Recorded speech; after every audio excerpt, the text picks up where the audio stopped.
মাত্র ১০ টাকায় যদি এত মজার একটা রেসিপি বানানো যায়, তাহলে আর কি লাগে? ইয়েস, তোমরা মাত্র একটা ডিম দিয়ে পারবে এই মজার রেসিপিটা তৈরি করতে। প্রথমে তেল গরম করে নিয়ে তার ভিতরে আমি দেব আদা, রসুন, পেঁয়াজের একটা পেস্ট।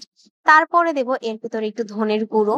আর আমার বাসায় আসলে কাঁচা মরিচ ছিল না। তো এইজন্য আমার বাসায় বোম্বাই মরিচ ছিল। তাই জন্য আমি বোম্বাই মরিচটাই ইউজ করেছি। একটু দিয়ে দিব বোম্বাই মরিচ, একটু টমেটো কুচি করে কেটে দিয়ে দিব।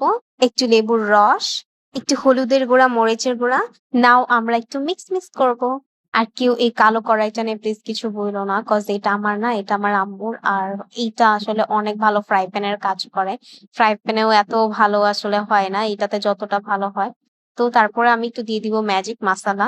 দেন আবার একটু মিক্স করব। পরে একটু পানি দিয়ে দিব আমি। আর তারপরে এটাকে একটু নাড়াচাড়া করে রেখে দিব তেল ওঠা পর্যন্ত। যখন মসলাটাতে তেল উঠে যাবে, তখন আমরা এটাতে এড করে দিব একটা ডিম। তারপর ঠিক এইভাবে নাড়াচাড়া করবা। নাড়াচাড়া করতে দেখবা যে একদম ঝুরি হয়ে গেছে ডিমটা। কিন্তু মানে খুব একটা বেশিক্ষণ রাখবা না। এটা একদম লাস্ট পর্যায়ে লাইক ৩০ সেকেন্ডের মধ্যে এই কাজটা করবো। অনেকক্ষণ ধরে ডিমটা রেখে দিবা না। তাহলে ডিমটা শক্ত হয়ে যাবে, খেতে ভালো লাগবে না। আর আমার একটু তেল কম হয়ে গিয়েছিল। তো আমি আবার একটু তেল দিয়ে নিলাম। তেল দিয়ে তারপরে সুন্দর করে আবার একটু নাড়াচাড়া করে নিলাম। আর বারবার বলছি একটু অল্প সময় রাখবা, বেশি সময় রাখবা না।